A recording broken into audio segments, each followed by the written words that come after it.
So let's dive into your second album. So this is Let's Be Wilderness. This is from 2018. So the title for the album was taken from the first track on the album. What does the phrase "Let's Be Wilderness" mean to you, and why did you choose that phrase essentially to represent the entire album?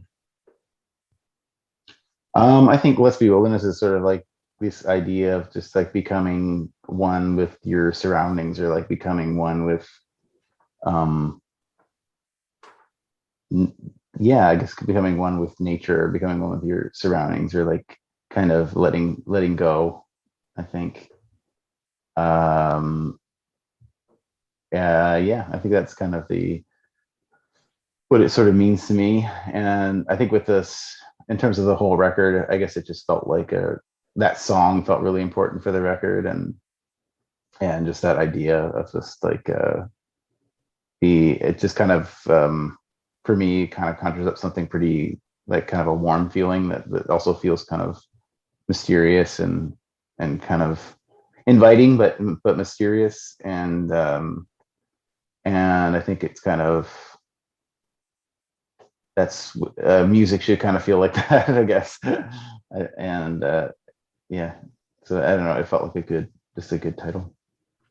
So, in a world where a lot of music sounds the same, your music is unique. How important is that to you to not just sound like every other band or every other song that's out there? I think one of your strengths is creating this atmosphere and these haunting melodies that at the same time are also beautiful. How important is that unique sound to you, and how do you kind of cultivate something unique? Right. Oh, it's really, I think it's just like, I think that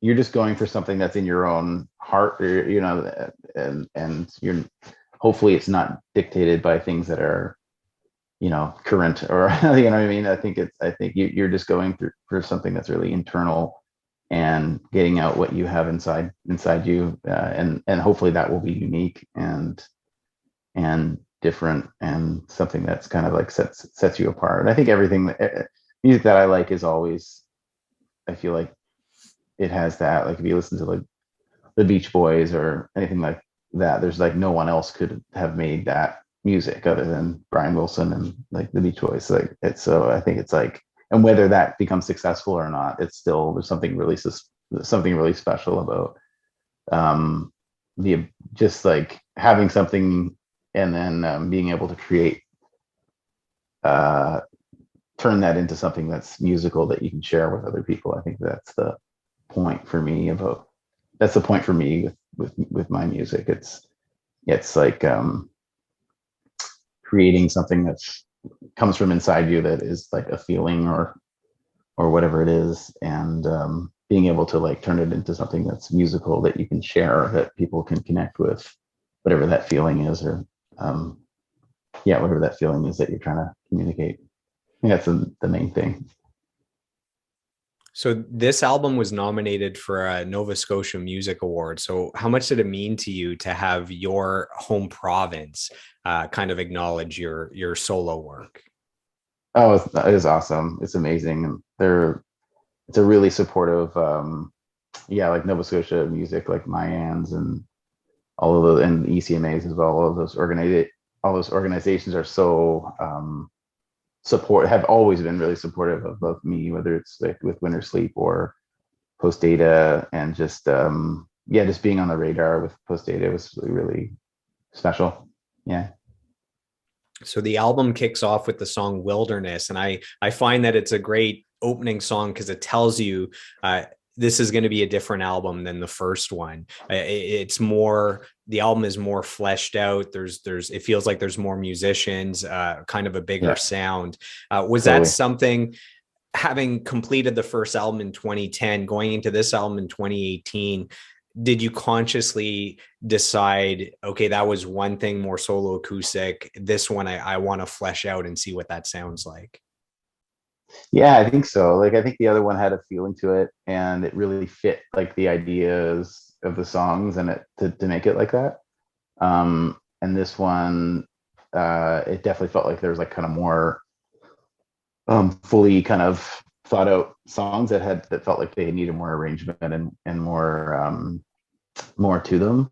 Um, but I really love the collaborative element of like working with Michael on that first record. So I think something I wanted to take into the Let's Be Wilderness was that element of like working with friends that, um, that, I think working on music, it gives you a chance to kind of hang out with people that maybe you wouldn't be hanging out with. You kind of need to create a space to do that. And that was like, so the initial first few songs that we did off that record, I was in Germany, and I just wanted to hang out with Grant and Andy and Tony. I was just like, it just worked out that everyone was available, and I was just kind of like, okay, well maybe we can just like make some songs together. Like I have a few songs that I wanted to work out, so I kind of took that, at least that kind of collaborative, or the the collaborative element of the first record, just where you're kind of like making a point to like, meet up with people and hang out and work on something with friends. But yeah, they felt like the songs themselves definitely felt like they were more kind of developed and had a lot of like string arrangement ideas in my head, and just like, so it did feel like it was kind of a bigger production was required for it. The song Black Cloud, so that is actually the most played Postdata song, period. It's closing in on 500,000 plays on Spotify, and maybe the numbers are different on YouTube or Apple Music, but on Spotify, that is the go-to Postdata song. It's kind of like an alternative dance song. You can dance to it, as you can see in the music video that you filmed. What's the story behind that video? Of having a dancer, and it has like a retro vibe to the video. What's kind of the story of the video that represents that song? Right. So that was my friend Brittany. Shout out to Brittany. Yeah, she's amazing, and Karaz was the director of it. So I've been trying to work with Brittany for a while, and like we've been trying to work together on something for a long time, and I think that song just kind of resonated with her, and so her and Karaz, I'm not sure who had the idea of it, but I think the choreography was all Brittany. But so they came up with the concept of it, and they shot it themselves, and then just they kind of like took it upon themselves to just make that video for that song, and then they sent it to me, and I was like, oh my god, it's so nuts. But it was something that, like I wanted to do something with Brittany for a really long time, and that they're just like, they are a creative powerhouse. Like, yeah, it was nuts. It's really kind of a surprise. They just sent it to me and were like, if you want to use this, you can, for the video. Wow. So they were just proactive. They just went and made it happen and delivered a product that you essentially couldn't say no to, because it was done, and it was so awesome. good. It was just so good. Like they had an idea that they're like, well, would you be interested in using this video if we shot this video? And I was like, yeah, whatever you guys do, like I'm sure it's gonna be great. And then but then they was really proactive. Like I had pretty much nothing to do with that video. It was definitely nothing to do with it. They just did it themselves and then sent it to me, and it was awesome. Like I knew I wanted to do something with Brittany, and she's an amazing dancer, and so but that's all I knew, and they did the whole video themselves, and yeah, it's amazing. And the way they shot it, just the way it looked, it's just really phenomenal video. Do you know what city it was shot in? Montreal. Oh, that was Montreal. So Yeah. there are lots of scenes where she's dancing and there's like a ton of people around in public. There's pedestrians. Were the pedestrians in on it, or those are like natural reactions of people around there? Those are natural reactions. So I think I think they did it all this kind of like live. Actually, Brittany's awesome. She also came. We were playing a show in New York City, and like her and like 15 friends that were all dancers came to the show, and they did this crazy dance like that they had choreographed and worked out beforehand without telling us what was happening. They just did it in the middle of the audience. It's like really crazy, choreographed dance with like 15 people like all doing crazy stuff. It was like so fun. So she kind of does that. She likes the element of surprise. She'll get you. That's funny. Yeah. So the lyrics, the big black cloud, does that represent like depression and mental health and all those things? And is that something that you've struggle with at some points in your life? With the pandemic, it's like, I've had struggles with that as an extrovert that's normally out doing events with people, having people over. Just being locked in alone for 2 years is not good for me, not good for a lot of people. So just curious, when I'm listening to the lyrics, to me, I thought maybe that could represent depression or mental health. Yeah, I think it definitely could. Like, for sure. I think when I was making it, yeah, I think it does. I think there's a lot, like, I don't want to like put too much interpretation into the songs, like, because I think that there's things can mean a lot of different things. But like, I just wanted that to be, yeah, this just for that to feel, I don't know, like, I was trying to word it in a good way. Yeah, I don't know. I think, yeah, I think that it's like, I kind of like the idea of it being something that is, it can represent mental health, but I also thought that it was something that was kind of like, sort of like a story driven thing, like something that is also just like a character, like kind of like I think initially the line came from, I think I had a dream where I felt like I was in like a cloud, and then I just thought it would be cool to have the idea of this physical thing entering a building and leaving. And I think that's where the initial like idea of the lyric came. I don't know if I was initially thinking of it being a metaphor for mental health, but it definitely can be that. Sorry, I keep talking too much right now. I gotta stop. That's all. That's why we're Not here. saying We anything. want to hear you talk. We got the fans that are tuning in. They want the inside scoop. Now, uh, at different points over the years, when you get asked about the meaning of specific songs, do you, just like your answer now, do you worry about giving away exactly what that song means to you and exactly what it means? Because the song can mean so much to different people, and it could mean such different things. And that person Yeah, yeah, that totally. has Like I can always be loved that one song, they've loved one song, and to them that represents the time they overcame whatever.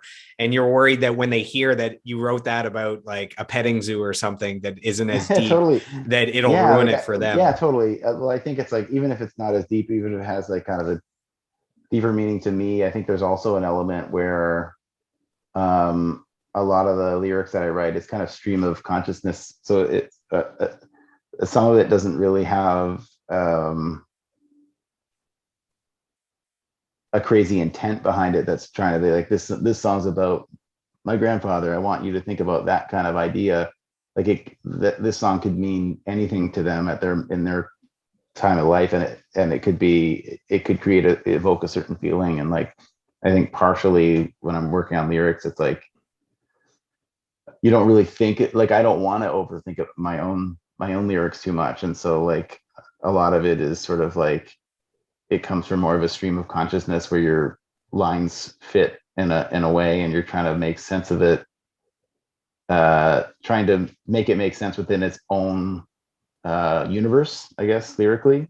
So uh, so a lot of it for me is kind of that. So I don't want to like, there could be like a reason why I'm writing the song, or something that has happened, but I think just the feeling that you're trying to evoke, sometimes if you're like spelling out what you think the song is about, or what you want people to take away from it, you're kind of taking away from the mystery of that of that feeling, and that kind of process, that it's kind of cool to not know what something's about. And if you're listening to something and generate your own meaning from whatever that creates in you, in your own mind. I think sometimes if you're like saying what a song's about, you're sort of injecting something that maybe shouldn't be there. I guess. And when someone's Kind of listening like a to it, magician giving away his trick like, or I don't something. really care what Radiohead songs are about, or like, whatever the intended messaging is behind a song. Like I think the most important thing when I'm listening to a song is like when I first hear it and the feelings, I guess, that I'm getting from it. So I think sometimes, I guess that's what I worry about when I kind of stumble over answers or like stumble over like the meanings of songs and stuff. Mm. So you're kind of injecting something that someone maybe wouldn't be thinking, or changes the meaning for different people. You brought up Radiohead, and I've always wondered if Radiohead is an influence for the full Yeah. band music, just because of some of the effects that are on the guitars. Sometimes have a kind of a Radiohead influence, and I was wondering if that's where that came from. Well, they're definitely a really big. I think everyone's huge fans of Radiohead in Wintersleep. And yeah, they're just like just an example of a band that's just like always kind of pushes. It's always kind of challenging themselves and pushing boundaries of what they can do and what you're kind of expecting of them, from an audience standpoint. So they are sort of like, and it's a group. It's a big group effort. So I think as a band, like a band like Wintersleep, it's one of those bands that you kind of look to. It's like they're kind of like setting, a high, setting the bar, I think, for a band like, yeah, for like a rock band or any kind of band, a group thing. Isn't it unbelievable how many albums, how many all-time great albums that one band has put out? I mean, the Bends and OK Computer and In Rainbows and Kid A. Like, isn't it insane that one band can produce so many all-time great albums? Yeah, and they all sound so different from each other. And it's like, but it also all sounds like the same band. Like it's very, yeah, it's a huge achievement. It's nuts. Yeah, the one of the best shows I've ever seen. This is tying in with Montreal. We've talked about it a little bit. I saw Radiohead in Montreal, and there was 60,000 people for just one band, which is like insane. And that was one of the that was around OK Computer. It was the tour for OK Computer, and it was Whoa, oh my gosh, that's been nuts. That'd been insane. yeah. Yeah, I saw them. I saw them. It was like so rainy that it was like, and it was like, it was so there's so many people that it was like a weird event. It was like, where was it? It was wherever Osheaga's held, but it was just like super rainy, and it was like very hard to hear what was going on. And that was like the only time I've ever gotten a chance to see them. But I remember just being like, oh my God, it doesn't seem, because there's so many people there. It's just like, it doesn't seem like we're even watching them. Like it's so far away. But that's amazing. That'd have been awesome to see him on OK Computer. And my brother saw them in Rome. Like they were like, it was just outside of Rome, where he said that they were like, I think Low opened for them, and Low was playing that Canada song as they're entering the Coliseum, as my brothers were entering the Coliseum, and then Radiohead played. That would have been nuts to see him there. But yeah, I need to see him more. So we have another fan question. So this is sent in by Sean Smith, and this ties in with the Black Cloud video. So you've covered this a little Okay. bit, but there's a second Yeah. part to this question. So he says, I love the music video for Black Cloud. It seems to be a bit of a departure from some of the other music videos you've produced. Now we know why, right? It Yeah. says, I'm curious where this idea came from and how it came together. So you've answered that part. The second part is, what are the odds that we see another album from Carrie or a song or two at a live show someday? So I guess it's, Oh well, my you God. can dive into Carrie because we kind of wrapped up the music video for Black Cloud. Sure, sure.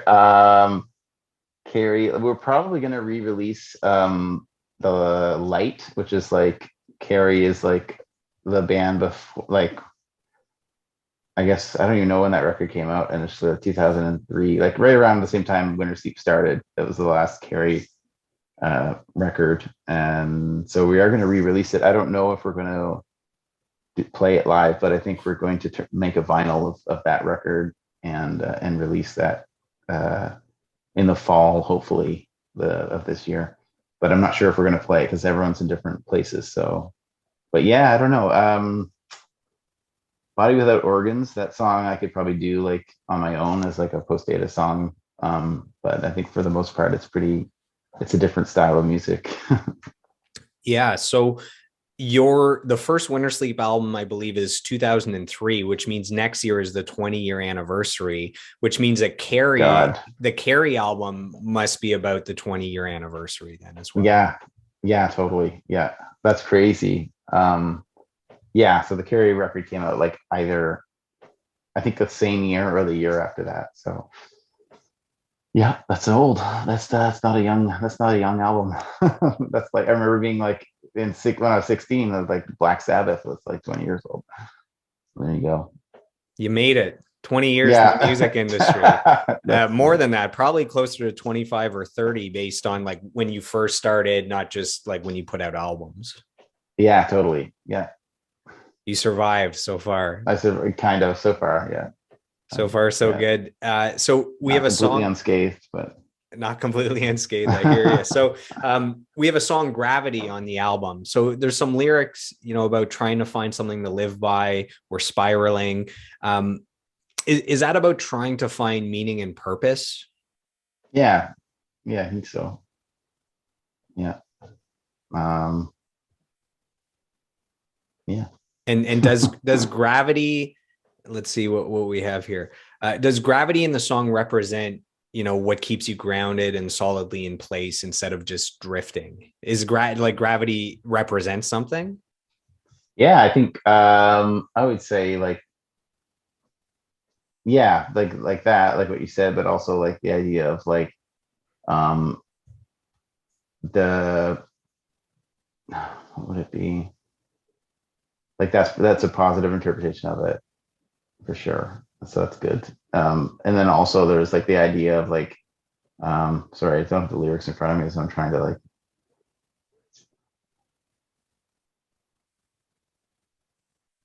yeah, I think there's yeah, I think that that's a good way to think about it. There's also like if you think about just the gravity of just like your everyday life. So it's like you have to kind of keep going, I guess. Hmm. Am I making you think too hard about what these songs mean when maybe they don't mean these things at all? No, they do. No, they do. I just think like when I don't have the lyrics in front of me, I should have the lyrics. I'm not used to being asked about like specific lyrics that often, which is it's good that you ask. But like when I can't see the lyrics in front of me, it's harder to like put it into context of like what it Yeah. means. Well, you have a lot of songs over your discography, so to not, know every single word on the spot is totally acceptable.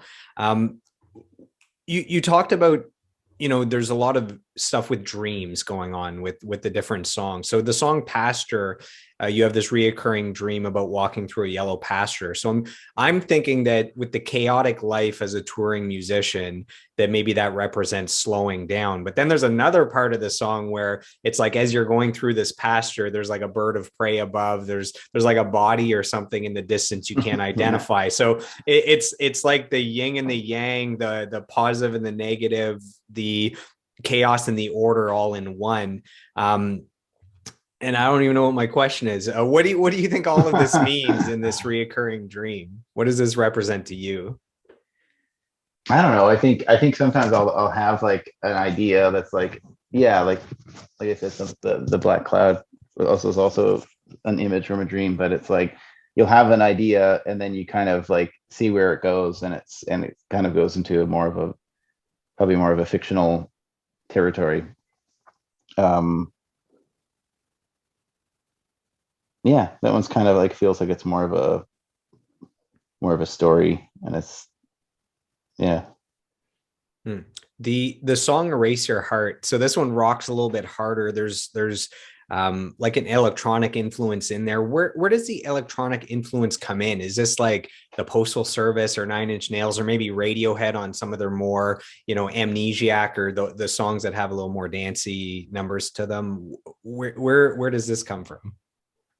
Yeah, I think when I'm like working on demoing stuff, I'll usually work a lot just on my computer and So a lot of it's like you'll have something just to kind of get into, like creating a mood where you're just trying to get into the song. So you'll have like kind of like a reverby drum part, but sometimes it like has a good feeling, so you carry it into the actual recording and kind of work around it. Like that record, there's a lot of stuff like that where it's like I'm demoing something and then I'll bring in everything that I was all the stuff that I had going while I was doing the vocal track or whatever, and you kind of bring it into the recording, and people are playing around off of that as well. And it's initially intended as something that kind of a mood setter or a vibe kind of thing for the song, where you really want the song to be like live performance.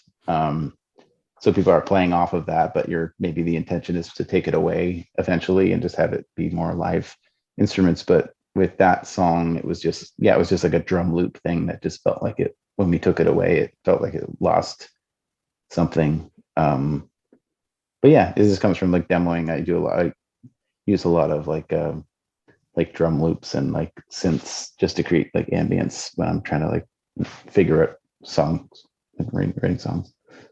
With the lyrics, when you say "I'll erase your heart," is that you might be helping someone get past old heartbreak and providing them with a fresh start, with a, you know, a better kind of a something better in the future? Is that what that means? Maybe I I love shouldn't be you digging have a so really deep. no, it's good, it's good. But I think you also have a really positive, like a I should positive come from a interpretation of darker it, which place. Okay, no, all no, right. no, no. I think it has both things. Like, so I think like that's definitely interpretation, and or it's just the idea of like forgetting somebody. Like you can't forget someone that you care about a lot about. You can't erase them from, you know, your memory or your they become a part of you. I think like when you love somebody. So it's like it's as much as you want to erase memories or whatever that is, you can't really do it. But The yeah, the positive thing is, I guess they're both kind of positive. But I guess maybe my questions show more of who I am than what the song represents, right? If I'm coming from these like from this positive view, and you know, that's it can be interpreted in a different way, that maybe that says more about me than the song itself. well, that's but it's in the song. I think that's what I'm trying to get at. I guess with the earlier thing I'm saying, it's like yeah, like I like when people find like a positive thing about the songs. I think about the song so much that you end up I end up coming away with sometimes with like, oh, that has like two different meanings. Like it could be a negative interpretation, or it could feel negative, or it could feel positive. But I'm glad that you're getting the positive elements out of it, because hopefully that's what, in the end, you're creating joy and you're creating a positive feeling. The song "Evil" has kind of a country vibe to it, and I'm curious if you're a country fan, and if so, do you have any favorite country artists? Willie Nelson, I'm a huge Willie Nelson fan.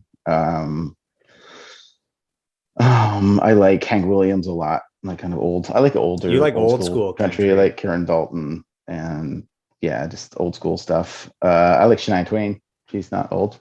She's No, young, new, and um, beautiful and awesome. and beautiful and awesome. Yeah, so I love her. So yeah, I love that Taylor Swift. You mentioned her. She's not really country anymore, but Mm. she's cool. Um, yeah, so I like lots of different styles. Alan Jackson. I like Alan Jackson. He's all right, you know? Daddy Let Me Drive. That's a good Yeah, song. yeah. So I don't know. But yeah, anyway, I like a lot of different styles of music, and that one kind of feels good to go there sometimes when you have songs like that. Evil. What's funny is a few interviews ago, I sat down with Rick Jacket of Finger 11, and he brought up a Shania Twain story as well. So I don't know if Shania Twain just has this place in every Canadian guy's heart or something, but she comes up frequently in these podcast interviews. Really? That's awesome. Yeah, I don't know. I just think there's something really very warm about the music. Her music. It's really nice. Really good. So in that song Evil, there's some awesome hand claps. And I'm curious, I've never had hand claps on my albums. I'm wondering, how does one get a good sounding hand clap recorded, or is that a Oh, sample? I think there's some sampled hand claps and there's some live, like real ones. What you want to do is you get like 3 or 4 people and you record them clapping to the song, and then you change their positions and you basically record them like 4 or 5 times, and you try to change the positions of the people, like, so you're not getting, so I'm not sure what it is. It just makes it feel deeper when you do that, but that's a good way to record hand claps. Hmm. um It's like the law of averages or the law of large groups, where if you have just one hand clap, it might be kind of weird and awkward. But if Feels you have sad, lots, they yeah. blend together and they sound good. Yeah, totally. And there's like, I think some of the, like, which one do you mean, the off time, really weird off time thing, or is it more the actual, the Well, straight I feel ones that are on the snare with drums? the cool guitar vibe that there's at one point there's some pronounced hand claps that come in that jumped out. Okay, yeah, those are real. Yeah, those are the real ones. Yeah.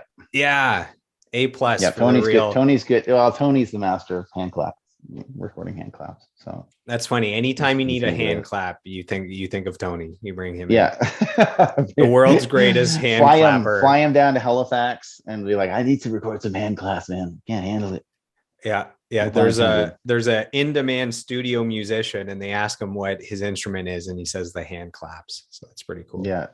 Well, it is an art. It's hard to, you know, yeah, you gotta, everyone has to clap. You can't have any weird flimsy claps happening.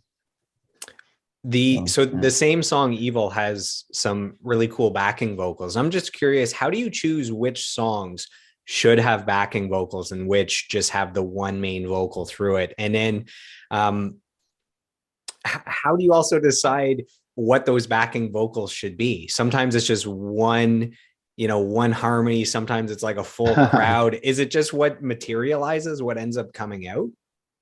Yeah, I think you can actually, it's a lot of like trial and error. Like I think sometimes it's like only a small harmony will work. Like a larger harmony will just sound kind of dumb. Like, you know what I mean? Like if you have like big like church harmonies over certain songs, it's just sometimes it's overload.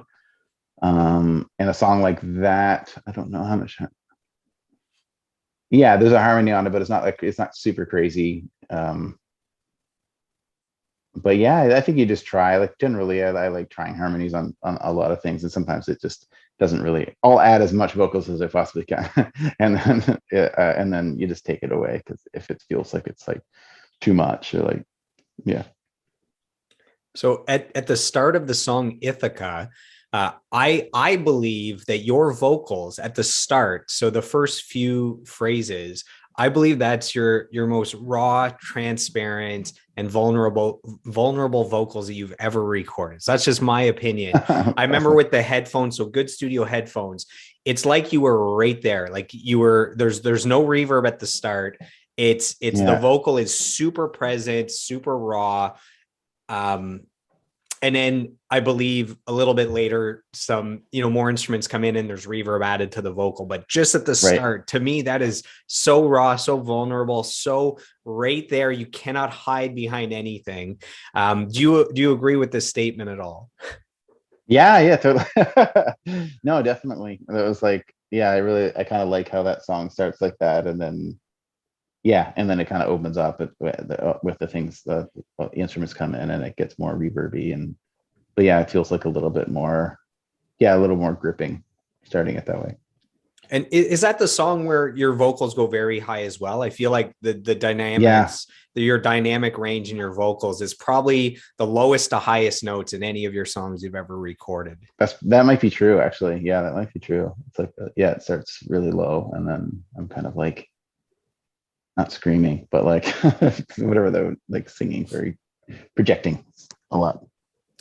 I Yeah. have I have one statement and one question left about this song. So my statement is, if this song is not in a movie, it should be. And then my That's a good statement. I agree. I yes, agree. and then maybe we can get some licensing going on from this episode. So yeah, Someone's gonna hear it and be like, "Oh, some okay." Some The publishing, yeah. idea. Some aspiring film director is going to listen to this, and they're gonna remember to put that song in a movie. And then my question is, what happened in Ithaca, New York, that inspired this song, or is it not about New York?